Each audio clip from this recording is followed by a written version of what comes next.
اعوذ باللہ السمیع العلیم من الشیطان اللعین الرجیم بسم اللہ الرحمن الرحیم الحمد للہ رب العالمین والصلاة والسلام علی سید الانبیاء والمرسلین سیدنا و مولانا بالقاسم محمد وآلہ الطیبین الطاہرین المعصومین المظلومین استغفر اللہ الذی لا الہ الا هو الحی القیوم الرحمن الرحیم ذو الجلال والاکرام وسألہ ان یتوب علی توبۃ عبد ذلیل خاضع فقیر بائس مسکین مستکین مستجیر لا یملک لنفسہ نفعا ولا ضرا ولا موتا ولا حیاتا ولا نشورا اما بعد فقد قال اللہ تبارک و تعالی فی کتابہ المجید والفرقان الحمید وقولہ الحق بسم اللہ الرحمن الرحیم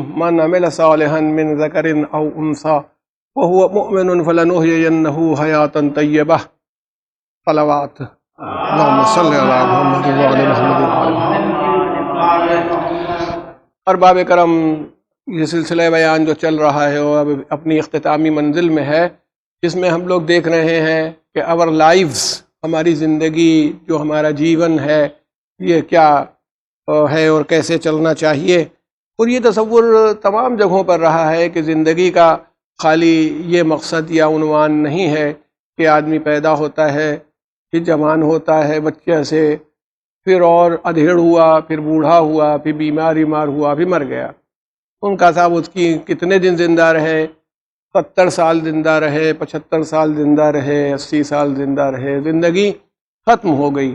ہمارے یہاں ہندی کے بہت مشہور شاعر تھے اور جو ہمارے راشٹریہ کوی بھی تھے، انہوں نے ویسے تو کربلا اور امام حسین پر بہت ایک لمبی اور طولانی نظم کہی ہے، بہت اچھی نظم ہے اور ہندی میں، اور میتھلی شرن گپت جی کی، وہ تو اب تو دنیا میں نہیں ہے، مگر ایک نظم میں انہوں نے ایک بات کہی تھی کہ ایک پوری آگے سے چلی آ رہی ہے کہ ہوئی نہ یوں سمرت تو برتھا مرے برتھا جیے، مرا نہیں وہی کہ جو جیا نہ آپ کے لیے۔ یعنی وہ کہتے ہیں کہ اگر آدمی کی اچھی موت نہیں ہوئی جو کسی بڑے مقصد کے لیے ہو، تو پھر تو کروڑوں لوگ آج تک پیدا ہوتے ہیں اور مر رہے ہیں، ان کی کوئی تعداد ہے؟ سبھی ہیں، آتے ہیں، پیدا ہوتے ہیں، مر جاتے ہیں۔ اصل میں تو وہ نہیں مرتا جو اپنی ذاتیات یا اپنے ویکتک انفرادی انٹرسٹ کے لیے جیتا ہو، بلکہ دوسروں کے لیے جیتا ہے، جو دوسروں کا خیال کرتا ہے، جو دوسروں کا لحاظ کرتا ہے، وہی آدمی زندہ رہتا ہے۔ امام حسین اسلام سے وہ بہت متاثر تھے اور انہوں نے پوری بہت طولانی نظم ہے وہ، تو کہہ رہی ہے کہ اگر آپ غور کیجئے، جس میں واقعہ کربلا کو انہوں نے نظم کیا ہے میتھلی شرن گپت جی نے، اب آپ یہ غور کیجئے کہ جیسے بہت سے لوگوں کے دماغ میں بالکل ایک دین کا اور دنیا کا اٹپٹا سا تصور ہوتا ہے، یا تو دین یا دنیا۔ اچھا، دنیا میں آتے ہیں وہ بھی خانے بانٹ لیتے ہیں، مثلا جب مسجد میں گئے تو انتہائی مومن اور ہر عبادت گزار، وہاں سے نکلے تو جھوٹ بول رہے ہیں، وہاں سے نکلے تو فراڈ کر رہے ہیں، وہاں سے نکلے تو لڑ رہے ہیں۔ یہ بتائیے، مومن کی زندگی یہ نہیں ہوتی کہ مسجد میں کچھ اور ہوتی ہے، مسجد کے باہر کچھ اور ہوتی ہے۔ مومن وہ ہے جس کی زندگی ہر جگہ ایک جیسی گزرے، ورنہ وہ تو منافق ہے کہ جس جگہ یہاں کچھ کہہ رہا ہے وہاں کچھ اور کہہ رہا ہے۔ زندگی ایک سی ہونی چاہیے۔ اور عمل صالح کا مطلب میں نے آپ سے کہا تھا، کبھی یہ مطلب نہیں ہوتا کہ خالی نماز پڑھے اور روزہ رکھے۔ ہر اچھی بات عمل صالح میں کنورٹ ہو جاتی ہے، کوئی سی اچھی بات ہو۔ اگر کوئی آدمی اپنے دروازے پر اس لیے بلب جلا دیتا ہے کہ ہو سکتا ہے کوئی گزرنے والا ہو تو اس کو روشنی مل جائے، اس سہارے سے چلا جائے، یہی نیک عمل ہے، عمل صالح ہے۔ کسی بندے کی مدد کر دینا، کسی کو پانی پلا دیا، کسی کی مدد کر دی۔ مان لیں میں کہتا ہوں بعض اوقات بہت نیک دل لوگ ہوتے ہیں، وہ رکشے سے آئے، اترے تو کہا بھیا رک جاؤ، اس کو لا کے ٹھنڈا پانی دیا۔ دیہاتوں میں تو طریقہ تھا کہ گڑ بھی دیتے تھے، یا یہاں کوئی بسکٹ دیا، اس نے کھا لیا۔ یہ نیک عمل ہو گیا، کیونکہ آپ نے اللہ کے ایک بندے کی مدد کر دی۔ اس میں آپ کوئی تعریف اس سے نہیں چاہتے، کوئی شکریہ نہیں چاہتے، بلکہ صرف یہ سوچ کر کے کہ بیچارہ اتنی دور سے آیا ہے، اس کی ضرورت ہے، اس کی ضرورت پوری کر دی جائے۔ تو مطلب ایک پاکیزہ زندگی، اچھی زندگی یہ ہے، آپ خود خوش ہوتے ہیں، آپ اپنے رشتہ دار کے، میں آپ سے کہتا ہوں، آپ یقین کیجئے جتنے لوگ ہیں اس موقع کے اوپر غور کریں، اگر تھوڑا سا معاف کرنے کا جذبہ پیدا کر لیں کہ ہم ٹھیک ہے ہمارے رشتہ دار ہی سے غلطی ہو گئی، ٹھیک کوئی وجہ رہی ہوگی، چھٹے امام جعفر صادق علیہ الصلوۃ والسلام صلوات بھیج دیں، وہ فرماتے ہیں کہ کبھی مومن سے کوئی عمل ہو جائے، کوئی بات ہو جائے تو اس کی 70 وجہیں ہو سکتی ہیں، تمہیں نہیں معلوم، 70 وجہیں تلاش کرو اور نہیں مل پائے کوئی وجہ تو سمجھو کوئی وجہ ہوگی جو تمہیں نہیں معلوم، یعنی آپ اس کے بارے میں بدگمانی کا شکار نہ ہو کہ آج ہم گئے تھے ٹھیک سے نہیں ملے، پتہ نہیں اس کی کیا حالت ہو رہی ہے، کس مصیبت میں پڑا ہوا ہے، کس پریشانی میں پڑا ہوا ہے۔ تو کہنا یہ تھا کہ ایک پاکیزگی نفس جو ہے، یہ جو سیلف ہے، اس کو دین پاکیزہ کرتا ہے، لیکن اب بہت سے لوگ پاکیزگی اسی کو سمجھتے ہیں، پاکیزگی اسی کو سمجھتے ہیں کہ کچھ نہ کرو۔ تو جیسے دیکھیں جناب موسیٰ علیہ السلام سے پروردگار عالم نے کہا کہ جو سب سے زیادہ مغضوب جو لوگ ہیں، جو سب سے زیادہ مغضوب لوگ ہیں، جن پر اللہ کا غضب ہے، گمراہ ہیں، وہ کون ہیں؟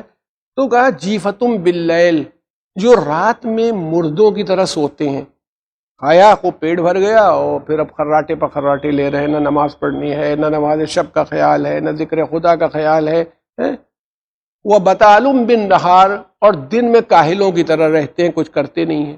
اللہ ان سے، یعنی اس کا مطلب ہے اللہ چاہتا ہے کہ کچھ کرے، یہ بھی چاہ رہا ہے کہ دنیا میں جو تم آئے ہو تو تم کچھ کرو، کچھ کر کے دکھاؤ، یعنی ارننگ تم کرو۔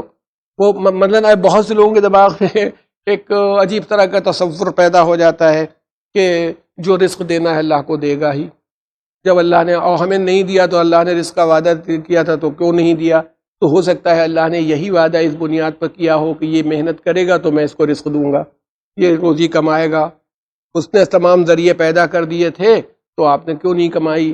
تو کہنا یہ نا کہ اس میں پوری بحث ہے، اس پر اب دامن وقت میں اتنی گنجائش نہیں ہے کہ جو میں آپ کے سامنے اس معاملے کو چھیڑ سکوں، لیکن اتنا کہہ رہا ہوں کہ ایک پاکیزہ زندگی۔ لیکن ایک یہ بات یاد رکھیے گا، اور اسلام نے دنیا کو ہاتھ پر ہاتھ رکھنے کے لیے نہیں بنایا ہے، انسانوں سے کیا الدنیا، رسول اللہ صلی اللہ علیہ وآلہ وسلم فرماتے ہیں الدنیا مزرعۃ الآخرہ، دنیا جو ہے آخرت کی کھیتی ہے۔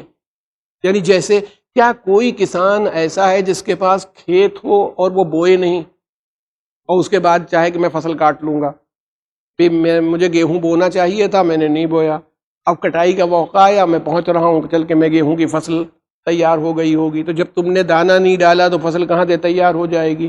تو دنیا آخرت کی کھیتی ہے، وہ ہے الدنیا مزرعۃ یعنی فصل کہاں کاٹی جائے گی؟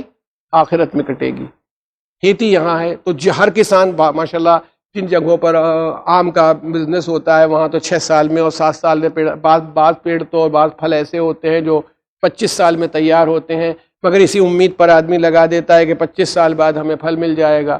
تو الدنیا مزرعۃ الآخرہ، فوراً نہ پڑ جاؤ چکر میں، تو آخرت کی کھیتی ہے، کھیتی کرو۔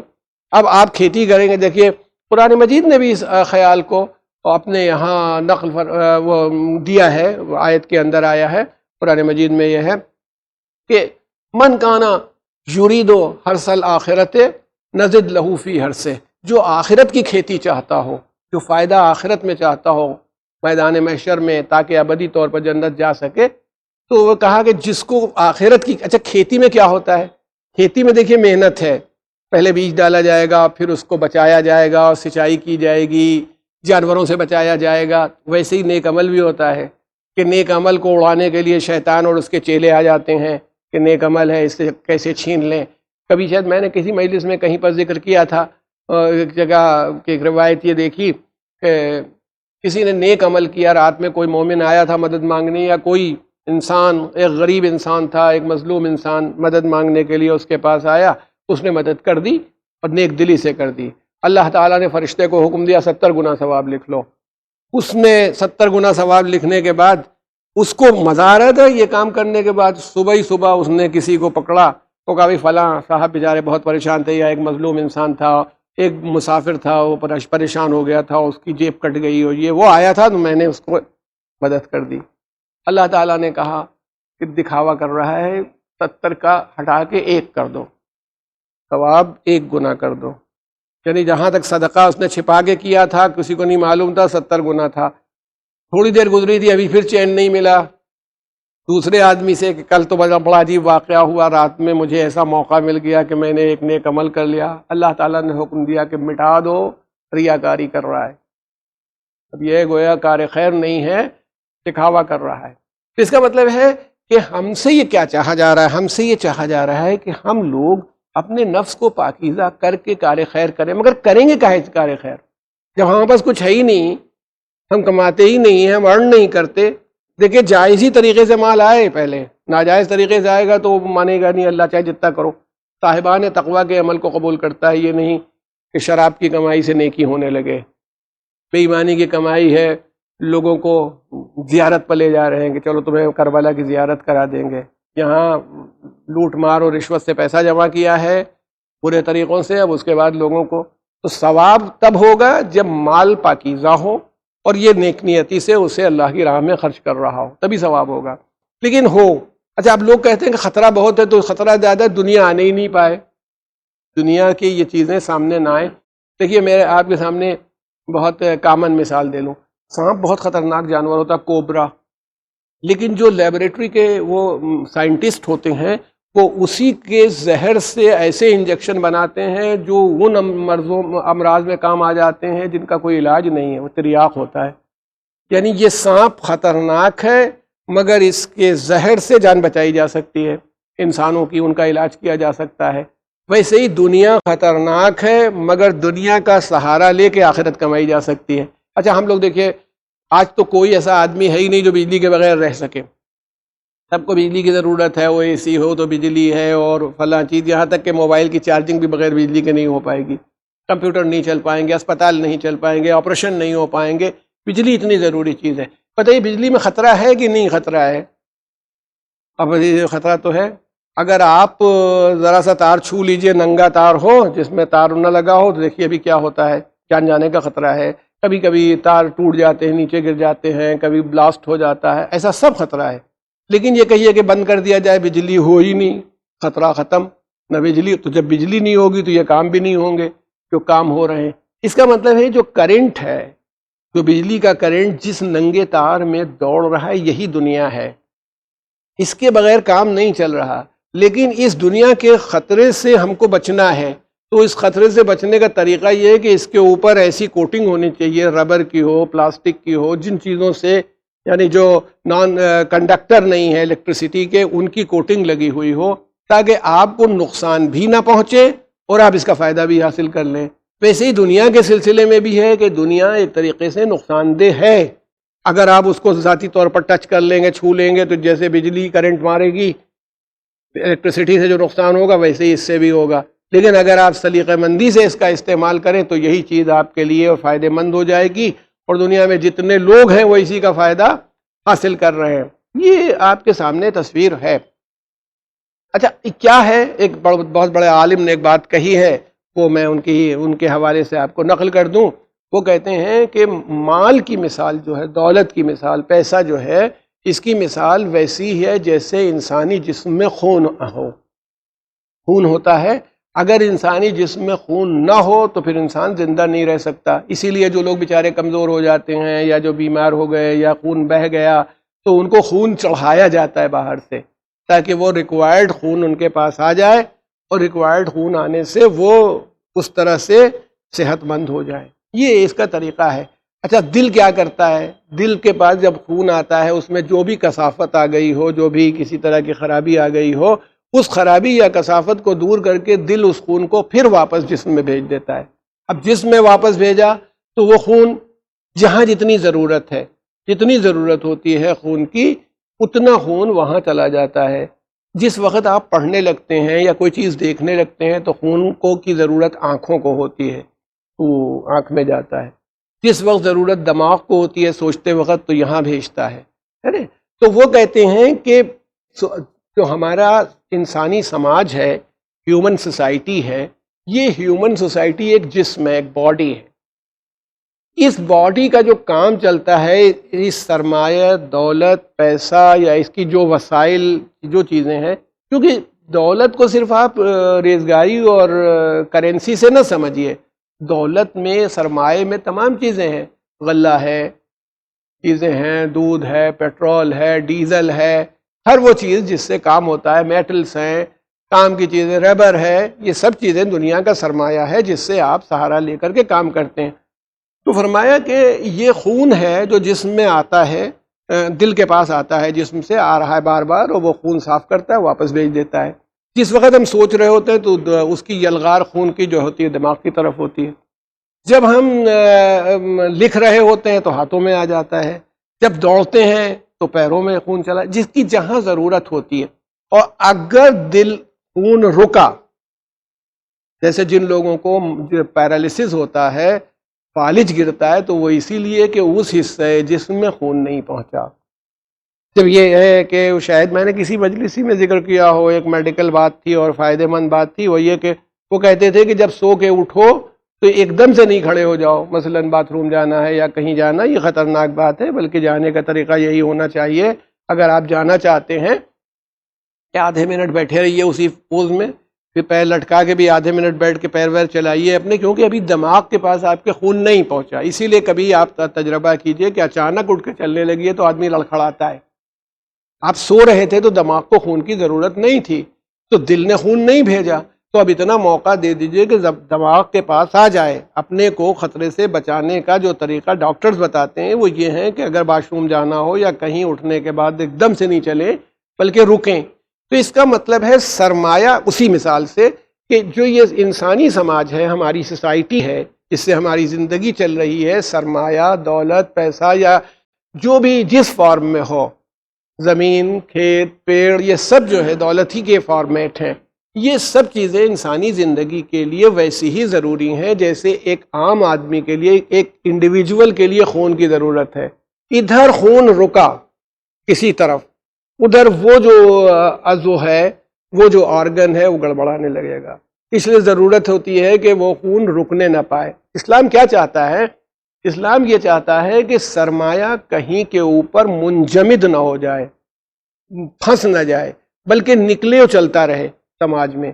وہی اسی لیے مولانا نے جو بات فرمائی تھی کہ جب تک مال نکلے گا نہیں، کوئی فائدہ نہیں پہنچائے گا، کہیں رکھے رہنے سے نہیں۔ اب دیکھیں، سرمایہ منجمد نہیں ہوگا چلے گا، اور اگر منجمد ہو گیا تو سوسائٹی کے لیے۔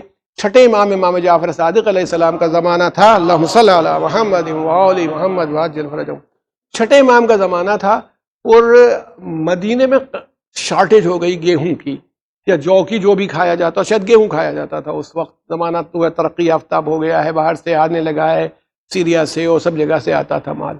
تو آپ اس زمانے میں آپ کی پوزیشن یہ تھی کہ آپ کے نہ جانے کتنے شاگرد تھے جو دسترخوان پر رہتے تھے، تو پورا ایک باورچی خانہ تھا، اس کا انتظام تھا، مینیجر تھا اس کا۔ تو وہ کہنے لگا کہ یہاں معلوم ہوا گیہوں نہیں مل رہا مدینے میں۔ تو مولا نے پوچھا کہ کیا تم، جیسے ہی کہا تو وہ مینیجر نے اپنی تعریف میں کہا کہ فرزند رسول، ہمیں کوئی، ہمارے پاس 6 مہینے کا غلہ موجود ہے، ہم نے اسٹور کر رکھا ہے۔ آپ نے کہا تو جاؤ 6 مہینے کا غلہ جو ہے بازار میں لے جاؤ، بیچ دو اسی وقت۔ مولا یہ کیا ہوگا پھر، کیسے ملے؟ کہا بھائی جو مصیبت سب پر آئے گی وہی ہمارے اوپر بھی آئے گی۔ یہ نہیں ہو سکتا ہے کہ سب لوگ بھوکے مر رہے ہیں، ہم بیٹھے کھانا کھا رہے ہیں، جاؤ تم لے جاؤ۔ اچھا، ایک یہ عربی زبان میں کہلاتا ہے اس احتکار، عربی میں اس کو احتکار کہتے ہیں، مال کو روک لینا، جس کو آپ لوگ یہاں پر ہولڈنگ کہتے ہیں، ہمارے یہاں کہلاتی ہے نا کہ ہولڈنگ، کالا بازاری، پہلے مال روک لو، جب مہنگا ہو جائے تو نکالو۔ یہ اس میں کیا ہے؟ انسانیت نہیں ہے، دوسرے کی کمزوری سے فائدہ اٹھانا ہے۔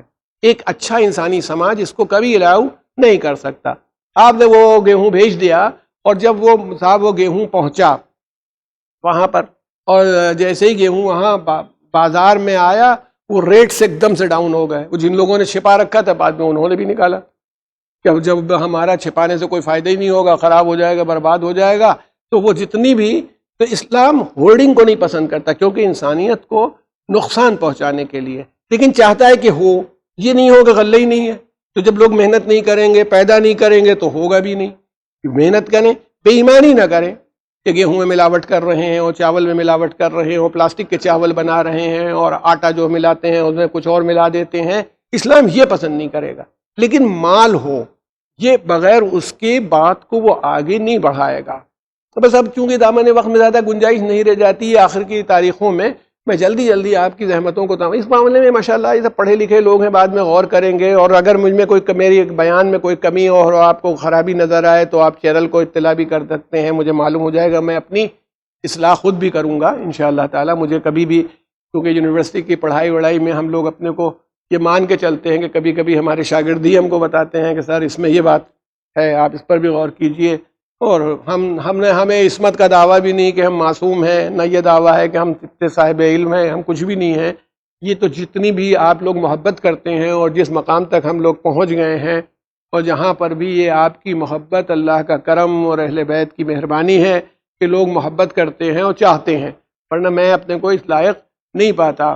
آج میں آپ کی خدمت میں آپ سب سے یہ درخواست بھی کروں گا کہ آپ حضرت محمد مصطفیٰ صلی اللہ علیہ وآلہ وسلم، ان کی بیٹی جناب فاطمہ زہرا سلام اللہ علیہا، خود 12 اماموں اور کربلا کے شہیدوں کو ذریعہ بنا کے بالخصوص اس اہم تاریخ میں یہ دعا کیجئے کہ ساری دنیا جس بیماری میں مبتلا ہے، خاص طور سے یہ کرونا میں، کہ اللہ اس سے سب کو پروردگار نجات دے دے۔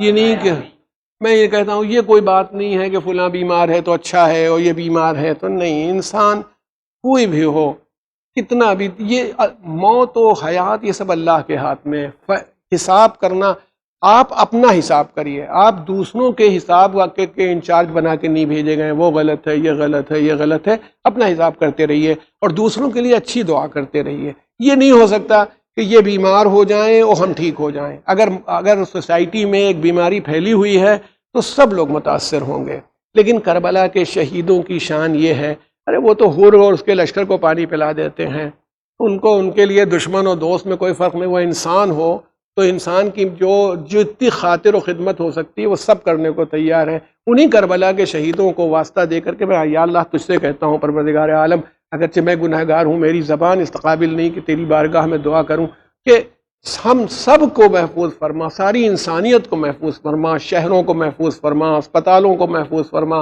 اور تو جیسے بھی چاہے تو تو یوں ہی علاج و معالجے کو مکمل کروا سکتا ہے، لیکن اگر اس میں دوا کی ضرورت ہے تو انسانوں کے ذہنوں کو ادھر موڑ دے کہ وہ صحیح دوا پا جائیں۔ اور یا اللہ پھر ایک بات سے دعا کرتا ہوں کہ جو دوا ڈھونڈ لیں ان کے اوپر شیطانی جذبات نہ حاوی ہو جائیں کہ اس میں خالی وہ کمائی کے لیے لگ جائیں، بلکہ خدمت انسانیت کریں اور تمام انسانیت کو، تمام عالم انسانیت کو اس بیماری سے نجات حاصل ہو جائے۔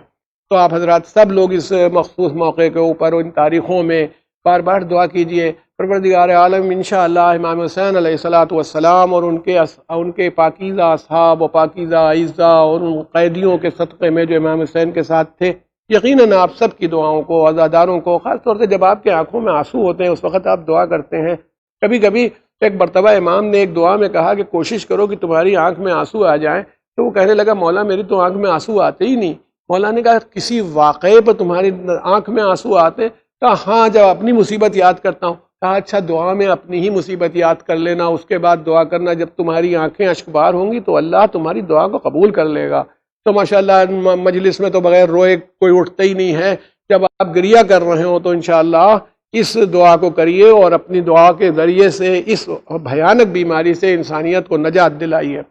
پھر میں موضوع پر آتے وقت بس اب امام حسین علیہ الصلوۃ والسلام کو سہارا بنا کر کے آپ کے سامنے بات کو پیش کرنا چاہتا ہوں کہ دیکھیے امام حسین علیہ السلام نے اتنا بڑا کارنامہ جو کربلا میں انجام دیا وہ روحانی کارنامہ تھا، کسی کو کوئی اعتراض نہیں ہوگا کہ اتنا بڑا کارنامہ جو آپ نے کیا وہ بغیر اتنی ایمانی بلندی اور روحانیت کے نہیں ہو سکتا تھا، کوئی سوچ بھی نہیں سکتا تھا جو آپ نے کیا۔ اس وقت جتنے لوگ تھے وہ آپ کو یہی کہتے تھے آپ جائیے نہیں، فرزند رسول آپ قتل کر دیے جائیں گے۔ آپ بتائیے مجھے کسی ایک جگہ پر امام حسین علیہ السلام نے کہا نہیں کچھ نہیں ہوگا؟ نہیں، یہ نہیں کہا۔ کہا اگر میں جانور کے سوراخ میں بھی داخل ہو جاؤں، وہ جس بل میں رہتا ہے، وہ جو اپنا گھر بناتا ہے، اس میں بھی چلا جاؤں تب بھی یہ مجھے کھینچ کر کے قتل کر دیں گے، یعنی میرا قتل ہو جانا یقینی ہے۔ اس بات کی امام نے کہا اچھا پھر ان بچوں کو نہیں لے جائیے، ان عورتوں کو نہیں لے جائیے۔ تو امام حسین اسلام نے اس وقت بھی یہی ارشاد فرمایا تھا اللہ یہی چاہتا ہے کہ یہ اسیر کی جائیں، یہ قید کی جائیں، اللہ یہی چاہتا ہے کہ یہ دربدر پھرائی جائیں۔ جو چیز امام حسین دیکھ رہے تھے وہ اس وقت کے بڑے بڑے مورخین، دانشور، قابل لوگ کوئی نہیں دیکھ پایا۔ تو آپ نے اتنی بڑی روحانی لڑائی ایک عالمی رہنما کی حیثیت سے اور ایک امام معصوم کی حیثیت سے جو لڑی اور جیت لی ہے، جس کی دھمک آج تک موجود ہے کہ سب لوگ یہ مان رہے ہیں کہ آپ کا کوئی مقابلہ نہیں کر سکتا. لیکن میں آپ کہتا ہوں، میں اپنے موضوع کے اعتبار سے آپ سے پوچھ رہا ہوں کہ امام حسین علیہ الصلاۃ والسلام اس لڑائی میں دنیا کے وسائل کے ساتھ تھے کہ دنیا کے وسائل کے بغیر تھے؟ جو دنیا کی جیسے جو ذرائع ہیں، یہ سب مینس ہیں، ان کے بغیر تھے یا ان کے ساتھ تھے؟ تو آپ یہ بتائیے کہ امام حسین علیہ الصلاۃ والسلام کربلا گئے اور پہلے مدینے سے مکے گئے، کئے مہینے؟ 4 مہینے رہے. 4 مہینے میں کتنے لوگ امام حسین کے ساتھ تھے؟ خود آپ کے اعزاء، رشتہ دار، جو لوگ باہر سے آپ کے دوست آتے تھے، یعنی چاہنے والے، اور یہ سب اکٹھا ہوتے تھے. تو کیا ہوتا تھا؟ کھانا کہاں سے ہوتا تھا؟ خرچ کہاں سے چلتا تھا؟ اگر نہیں ہوگا تو کیسے ہوگا؟ آپ دیکھ کے بتائیے مجھے. چلیے اچھا آگے بڑھیے. جب آپ مکے سے بھی روانہ ہوئے اور پہلے کوفے کی طرف جا رہے تھے اور راستے میں تھے، تو کیا ہوتا تھا؟ سینکڑوں لوگ تھے آپ کے ساتھ.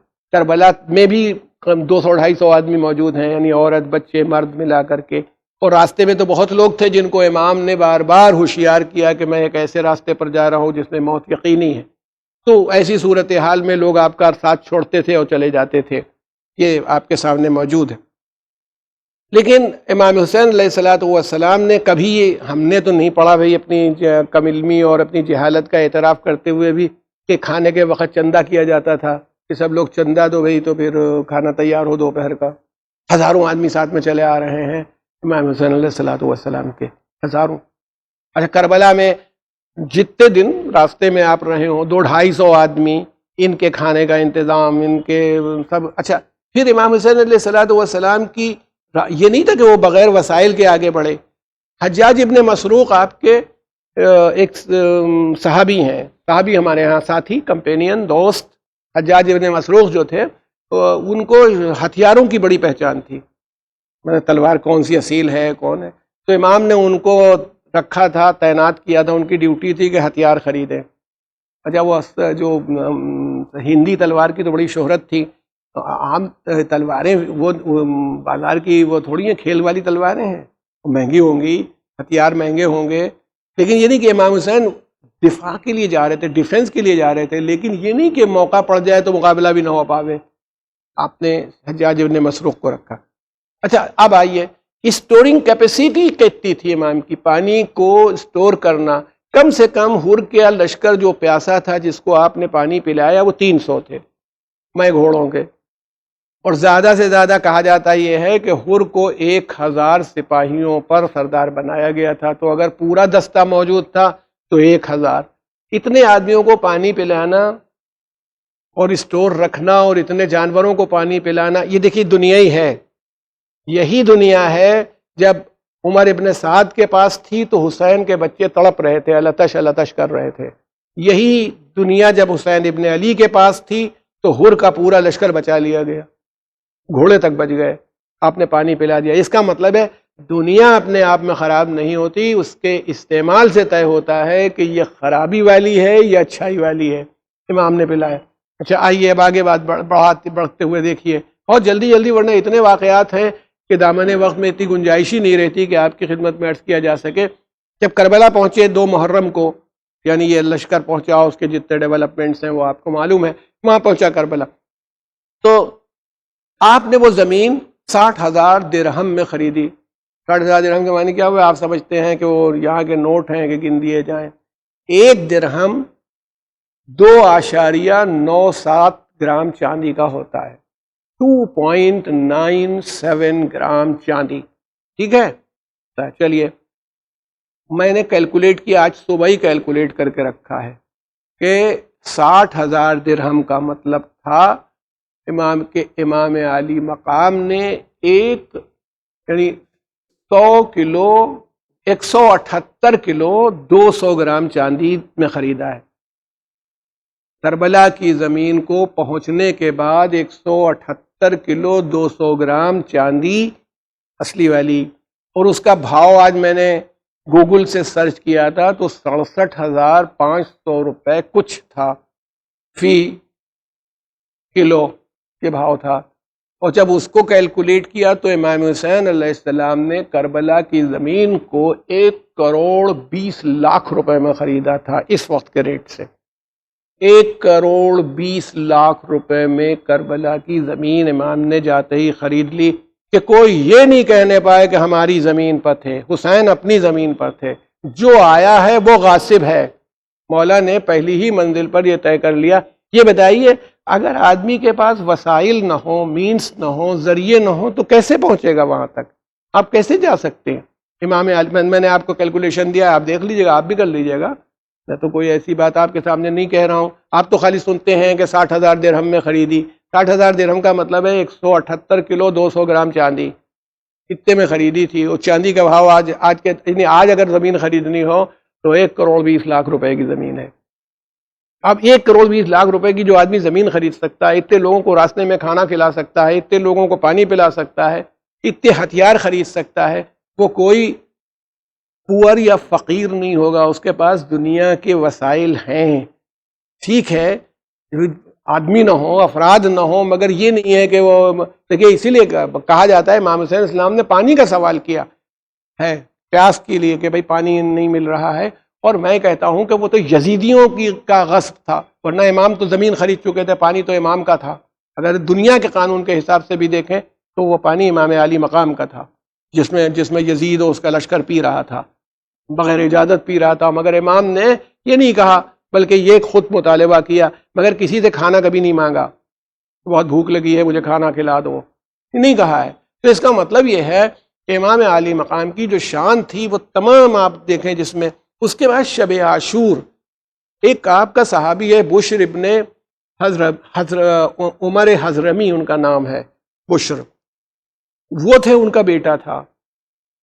ایک اور بیٹا آ رہا تھا رے کی سرحد پر مدد کرنے کے لیے، امام کی نصرت کے لیے گرفتار ہو گیا. جب یہ پتہ چلا کہ وہ گرفتار ہو گیا ہے تو امام علی مقام نے بشر سے کہا کہ چلے جاؤ، اپنے بچے کے چھڑانے کا کوئی بندوبست کرو. میں تم نے نصرت ادا کر دی، حق پہ نصرت ادا کر دیا، چلے جاؤ. تو جناب بشر کیا چاہنے والے تھے، جان قربان ہو جائے. جناب بشر نے کہا فرزند رسول، درندے ہمیں کھا جائیں. اگر زندہ رہتا تو فکر ہوتی کہ یہ قید میں نہ رہے، مگر اب جب میں رہوں گا ہی نہیں اور شہید ہو جاؤں گا تو یہ بھی فکر ختم ہو گئی. اولا میں تو نہیں جاؤں گا. تو آپ نے ان کا جو بیٹا تھا ساتھ میں تھا، اس کو، جس رخ سے میں نے آپ سے بات کی ہے، کپڑے دیے 5,000 دینار کے کہ یہ لے کے جاؤ. 1 دینار سونے کا سکہ ہے، اب اس کا تو یہاں سونے کا سکہ ہوتا نہیں، کیلکولیٹ کر لیجئے. 5,000 دینار کے سکے کے کپڑے دیے کہ ان کو دے کر کے چھڑا لینا، وہ تمہیں ادھر نہیں آنے دیں گے، ادھر جانے میں کوئی رکاوٹ نہیں ڈالیں گے، چلے جانا، واپس چلے جانا. اور حضرت کے حکم کی وجہ سے وہ واپس گیا. آپ یہ تمام واقعات دیکھتے ہیں تو آپ کو معلوم ہوتا ہے کہ مال دنیا یا وسائل دنیا میں اگر خرابی ہوتی تو حسین ابن علی کے پاس نہ ہوتا، مگر امام علی مقام کے پاس تھا. اور امام علی مقام نے اس کو ایسا استعمال کیا کہ جس کے ذریعے سے اسلام کو بھی اور انسانیت کو ہمیشہ کے لیے زندہ کر دیا. یعنی ہم سے بھی یہی مطالبہ کیا جا رہا ہے، خالی جانوروں کی طرح اپنے کھانے میں نہ لگ جاؤ، بلکہ فکر یہ کرو کہ دوسرے تو بھوکے نہیں ہیں، دوسرے تو پریشان نہیں ہیں. یعنی یہ فکر اگر پیدا ہو جائے تو یہی دنیا آخرت کی کھیتی بن جاتی ہے.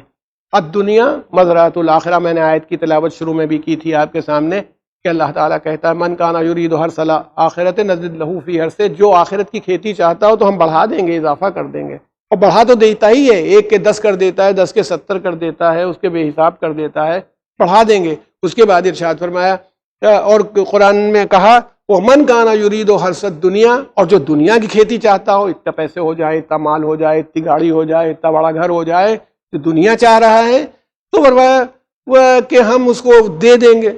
اگر وہ یہی چاہ رہا ہے نوتہی منہا، تو اس میں سے کچھ دے دیں گے. کسی کی ساری خواہشات دنیا میں نہیں پوری ہوئی، آرزویں نہیں پوری ہوئی. کوئی ایک آدمی بتا دے، بتائیے جتنے لوگ بیٹھے ہوئے مجلس سنا کرتے ہیں، ہم پوچھتے ہیں اب پیسے کی ضرورت ہے؟ ختم ہو گئی. تو ہر آدمی کو ضرورت ہے. کروڑ پتی ہے تب بھی ضرورت ہے، لکھ پتی ہے تب بھی ضرورت ہے، 500 کروڑ جن کو ہیں ان کو اب بھی ضرورت ہے. یہ نہ ہوتا تو کرپشن ہی کیوں ہوتا؟ جتنے پیسے ان کے پاس ہیں وہ اس کو زندگی میں خرچ نہیں کر سکتے، مگر انہیں اور چاہیے، انہیں اور چاہیے۔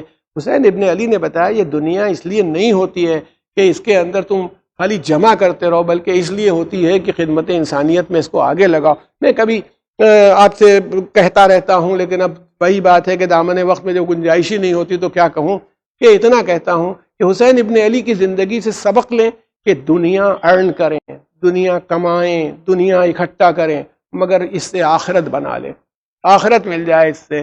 کہ آخرت کیسے ملے گی؟ اس کا جب خرچ ہونے لگے تو خدا نما ہونا چاہیے، گاڈ اورینٹڈ ہونا چاہیے، یہ خرچ ہونا چاہے یہی زندگی ہماری زندگی ہے، اور یہ زندگی ایسی ہوگی کہ جو ہمیں پاکیزہ بنائے گی اور اچھی جگہ پہنچا دے گی۔ میں بات سے پوچھنا چاہتا ہوں، امام حسین علیہ الصلوۃ والسلام، ماشاء اللہ سب لوگ اس مجمع بار بار آج تو کہی رہا ہوگا، فَيَا لَيْتَنِي كُنْتُ مَعَكُمْ فَأَفُوزَ فَوْزًا عَظِيمًا، کاش مولا ہم آپ کے ساتھ ہوتے اور عظیم درجات کے اوپر فائز ہوتے۔ یہ بتائیے اگر آج ہم امام حسین علیہ الصلوۃ والسلام کے ساتھ ہوتے تو یہ بتائیے بھوکے ہوتے کہ نہیں، پیاسے ہوتے کہ نہیں، پریشان ہوتے کہ نہیں، پسینہ بہہ رہا ہوتا یا نہیں؟ یہ سب ہوتا آج کے دن اگر ہم ہوتے جیسے امام حسین کے دوسرے اصحاب تھے۔ پھر میں آپ سے سوال پوچھتا ہوں، آپ کی یہ زندگی جو اس وقت ہے، جو آپ ایک اچھی جگہ بیٹھے ہوئے ہیں اور مجلس سن رہے ہیں، ہوا میں بیٹھے ہیں، ہو سکتا ہے اے سی لگا ہوا ہو، اس میں بیٹھ کر کے سن رہے ہوں، اور وہ لوگ گرمی میں تھے، دھوپ پہ تھے، ان کی زندگی بہتر تھی یا آپ کی بہتر ہے؟ اگر آپ کی بہتر ہے تو آپ ان کے لیے کیوں کہہ رہے ہیں کاش ہم آپ کے ساتھ ہوتے؟ اس کا مطلب ہے پاکیزہ زندگی آرام سے نہیں بنتی ہے، پاکیزہ زندگی اس سکون سے بنتی ہے کہ میں امام کے ساتھ ہوں۔ دیکھیں ہمارے امام نے جس وقت شب عاشور یہ بات کہی تھی کہ تم لوگ چلے جاؤ اس رات کی تاریکی میں، جدھر جانا چاہتے ہو چلے جاؤ، میں نے اپنی بیعت اٹھا لی، تمہارے اوپر کوئی ذمہ داری نہیں ہے، چلے جاؤ۔ تو جن لوگوں نے تقریر اصحاب میں کی تھی، میں کہتا ہوں رشتہ دار نہیں گئے، سمجھ میں آتا ہے ارے عباس ابن علی کیسے چلے جاتے؟ بچپن سے آج تک کوئی وقت گزرا ہے جو حسین کے سایہ نہ بنے رہے ہوں؟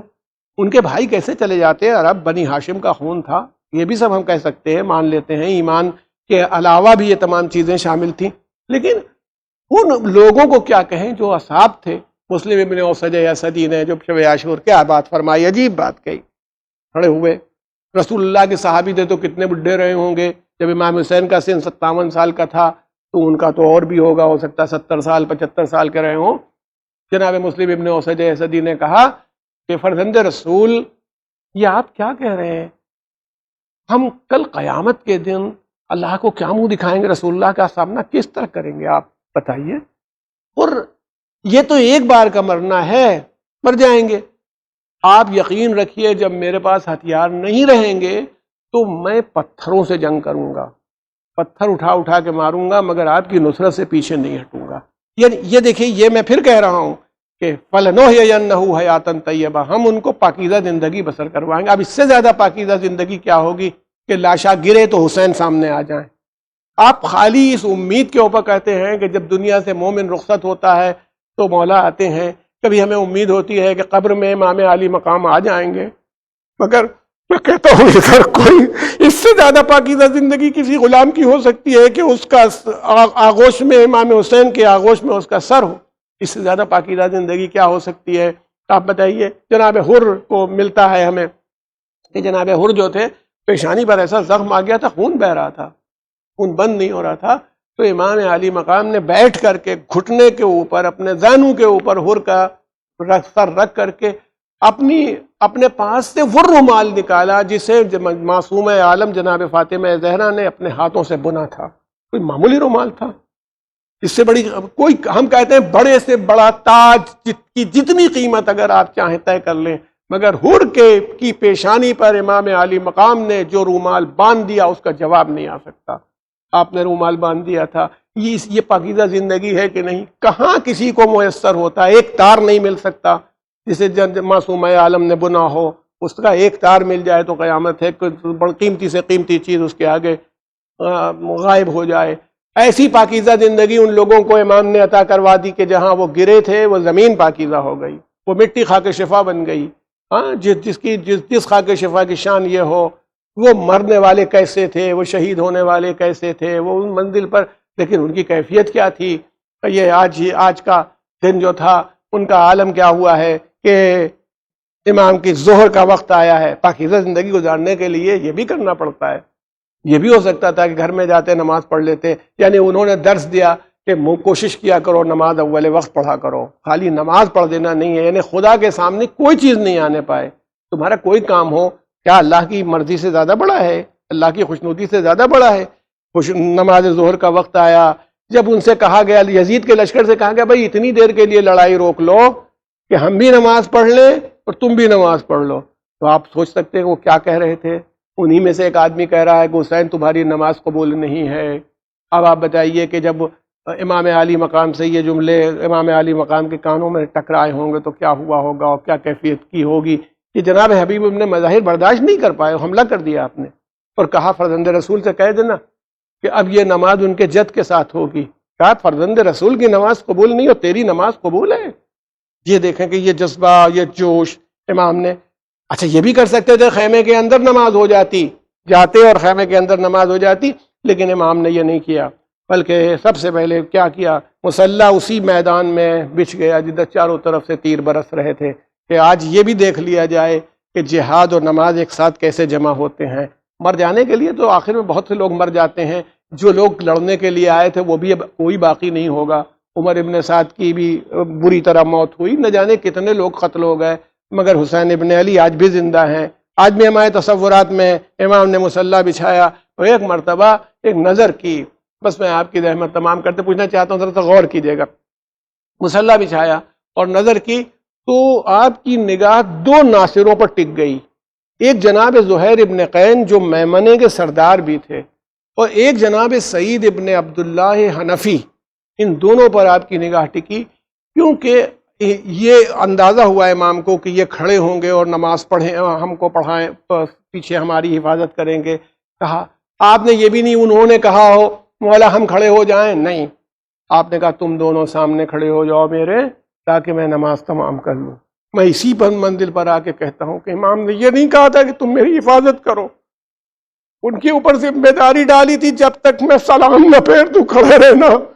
ان دو جوانوں کو امام نے کھڑا کر دیا کہ میرے سامنے کھڑے ہو جاؤ. جناب سعید ابن عبداللہ حنفی اور جناب زہیر ابن قین کا یہ حال تھا کہ جب تیر آتا تھا تو اپنی پیشانی پر روکتے تھے، تیر آتا تھا تو اپنے ہاتھوں پر روکتے تھے کہ میرے مولا تک کوئی تیر پہنچنے نہ پائے، ان کی جماعت پر تیر آنے نہ پائے. امام نے جیسے ہی نماز تمام کی، السلام علیکم ورحمۃ اللہ کہا، ویسے ہی عالم کیا ہوا کہ سعید ابن عبداللہ حنفی گر پڑے اور آپ کی جان نکل چکی تھی، جسم سے نکل گئی اور آپ شہید ہو چکے تھے. مگر جناب زہیر ابن قین کی طاقت تھی، قریب آئے، بازو شکستہ ہو گئے تھے اور ہاتھوں کو جوڑ کے پوچھا کیا فرزند رسول آپ راضی ہو گئے مجھ سے؟ فرزند رسول اب آپ مجھ سے راضی ہیں؟ امام نے فرمایا ہاں میں راضی ہوں. اس بات کی اطلاع دی اور پھر کہا کہ اب مجھے اجازت دیجئے میں جہاد کر کے اپنی ذمہ داری کو پورا کروں. زہیر ابن قین نے جہاد کیا، اپنی ذمہ داری کو پورا کر دیا.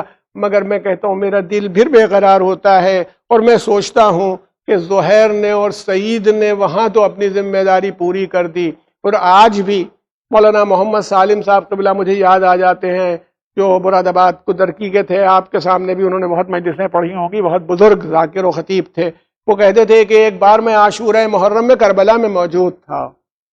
اب وہ زمانے میں کہہ رہے تھے میں حرم کے اندر موجود تھا، بڑے بڑے علماء وہاں تشریف فرما تھے اور انجمنیں ماتمداروں کی جو انجمنیں تھیں باہر آ رہی تھیں، نوحہ پڑھ رہی تھیں اور جا رہی تھیں اور گریہ ہو رہا تھا. مگر کہہ رہے تھے کہ کچھ جوان اس طرح کے آئے، گورے چٹے عرب، نوحہ پڑھتے ہوئے، تو پھر سارے علماء کھڑے ہو گئے اور کہ مجھے تو زیادہ عربی آتی نہیں تھی. انہوں نے امام کی ذریح مقدس کو پکڑ لیا امام حسین کی اور ہلا ہلا کے نوحہ پڑھنے لگے. تو کہتے تھے کہ کیا حالت یہ ہوا کہ علماء رو رہے تھے، گریہ کر رہے تھے. میں نے پوچھا یہ کون لوگ ہیں؟ کہ انہوں نے کہا کہ یہ سب سے جناب سعید ابن عبداللہ حنفی کی نسل کے افراد ہیں جو یہاں آئے ہیں، اور یہ ہمیشہ ظہر کے وقت آتے ہیں. یہ ظہر کا وقت ہے اور ذریح مقدس کو ہلا کے کہتے ہیں مولا ہمارا جد کھڑا ہوا تھا آپ کے سامنے، کہ آپ نماز تمام کر لیجئے، زور کا وقت ہے، ہم اسی نسل کے جوان ہیں، ہم کہتے ہیں ذری سے باہر آئیے اور نماز ظہر پڑھیے، بس ان کا یہ نوحہ ہوتا ہے اور تمام لوگ متاثر ہو جاتے ہیں۔ مگر میں کہتا ہوں چاہے وہ زہیر ابن قین کا ہاتھوں کا جوڑنا ہو، سعید ابن عبداللہ حنفی کی شہادت ہو، یا میں یہ پوچھنا چاہتا ہوں کہ یہ جو لوگ بچے آتے ہیں، جوان آتے ہیں ماتم کرتے ہوئے، یہ سب ہوں، میں کہتا ہوں دیکھو تمہارا امام عصر کا سجدہ کر رہا ہے مگر کوئی محافظ موجود نہیں ہے، سر سجدے میں ہے، چاروں طرف سے قاتل گھیرے ہوئے ہیں، ایک بہن ہے جو تلے نبیہ پر کھڑی ہوئی اتنی مجبور ہو گئی ہے کہ پسر سعد سے کہہ رہی ہے جو یزیدی فوج کا کمانڈر ہے کہ اے پسر سعد تو دیکھ رہا ہے میرا ماجھایا ذبح کیا جا رہا ہے اور کوئی نہیں کہ جو سہارا دے، بس یہ ہے کہ کربلا کی زمین ہل رہی ہے اور آوازیں بلند ہو رہی ہیں، الا قتل الحسین میں کربلا، الا ذبح الحسین میں کربلا، انا للہ و انا الیہ راجعون، ضم قضائہ و تسلیما لامرہ۔